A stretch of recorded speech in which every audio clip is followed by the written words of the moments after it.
है, क्या माहौल देखने को मिल रहा है जी?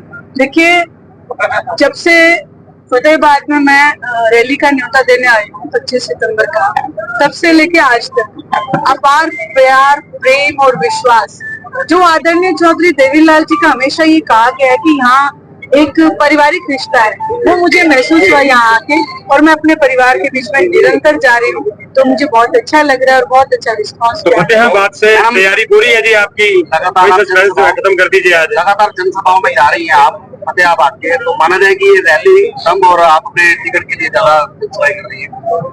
बिल्कुल, रैली इंडियन नेशनल लोकदल की जो रैली है, वो इंडियन नेशनल लोकदल अपनी रैली का खुद रिकॉर्ड तोड़ती है। और इस बार की जो रैली है वो रिकॉर्ड तोड़ इसलिए भी होने वाली है क्योंकि अब हमारी ताकत 11 गुना होगी। और 11 गुना इसलिए कि आज हम एक इंडियन नेशनल लोकदल के साथ बीएसपी जो बड़ी ताकत हमारे साथ जुड़ी है, तो 1 और 1 11 बन के हम काम कर रहे हैं। आपने मुझसे पूछा कि आप चुनाव यहाँ से लड़ेंगे, तो मैं आपसे एक बात कहना चाहती हूँ कि इंडियन नेशनल लोकदल का एक एक कार्यकर्ता आज इस बात का मुरीद है। ये लोग तो जितनी बड़ी पार्टियों के लोग हैं, ये तो कहते हैं कि हम सर्वे करा के लोगों की भावना को देख के टिकट देते हैं, लेकिन इंडियन नेशनल लोकदल में एक्चुअल में यही बात है, लोगों की भावना को देख के ही टिकट का वितरण होगा। हाईकमान जैसा आदेश करेंगे वैसा ही। आज जेजेपी ने इनेलो का वोट था, कांग्रेस में डाइवर्ट हुआ था, क्या उसको वापस लाने में इनेलो कामयाब हुआ?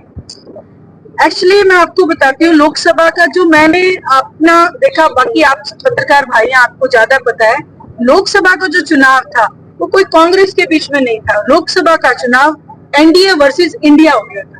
और इंडिया जो गठबंधन बना सारी पार्टियों को का देख के लोगों ने ये मन बनाया कि हमें एनडीए को आउट करना है, इसलिए उन्होंने लोकसभा का वोट दिया। मुझे खुले तौर पर लोगों ने कहा भी कि ये जो चुनाव है ये हमें बीजेपी को हराने के लिए लड़ना है, तो उन्होंने बीजेपी को हराने के लिए चुनाव लड़ा, कोई कांग्रेस ने वोट दिया। आज जेजेपी की लिस्ट आउट हो गई है, कुछ कैंडिडेट भी घोषित कर दिए हैं, संत लड़ने जा रहे हैं और डब्बा से दिग्विजय आ रहे हैं, तो कैसे देखते हैं जी, कैसे मुकाबला रहेगा? देखिए, मैं आपको एक बात कहती हूँ, आदरणीय चौधरी देवीलाल जी की फोटो लगा देने से उनके आदर्श काबिज नहीं हो जाते। और जहां तक जेजेपी का है सवाल, जो वायदा खिलाफी है, जब भी जनता के साथ कोई भी पार्टी किसी भी तरीके से जब वायदा खिलाफी करती है तो जनता उसको सिरे से नकार देती है। तो मैं यही कहूंगी कि आज जो उन्होंने वायदा खिलाफी की है उसका बदला लेने के लिए जनता तैयार है। फतेहाबाद का जो ग्राउंड है वो लगभग तैयार है इसके लिए, वैसे तो ऑलमोस्ट हरियाणा तैयार है, आप कितने तैयार हैं इसके लिए? बिल्कुल पूर्ण रूप से तैयार है। इंडियन बिल्कुल, मैं पर्सनली मैं आपको बताना चाहती हूँ कि मैं पर्सनली पूरे 7000 गाँव में गई हूँ। परिवर्तन यात्रा के दौरान 4200 किलोमीटर की हमने यात्रा की। उस दौरान हम जितने लोगों से मिलके आए, तो पूर्ण रूप से तैयारी तो तब से ही है, और तैयारी आज और 11 गुना होगी। मैंने बताया ना डीएस के साथ। अभय सिंह चौटाला जी ने कहा है कि हम मुख्यमंत्री बनाने के लिए नहीं, मुख्यमंत्री बनने के लिए चुनाव कर रहे हैं। आप कितनी सीटों पर भी अपनी जीत मांगते? अभय सिंह जी चौटाला वो जो कहते हैं वो एकदम सत्यवादी है। हर पार्टी का नेता मुख्यमंत्री बनने के लिए चुनाव में मैदान में है, और वो सच इसलिए क्योंकि आगे जो भी आएगा, अभय सिंह जी चौटाला मुख्यमंत्री होंगे, 15 से 20 सीटें मैं यही कहूंगी इंडियन नेशनल लोकदल आपके बीच में लेके आएगी और किंग बनने का काम करेगी, किंग मेकर।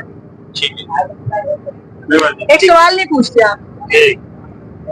आप ये हिसाब मांगो का क्यों नहीं पूछते? अभी बता दो, आप बता दीजिए। अभी तो राजनीति में कौन है जी?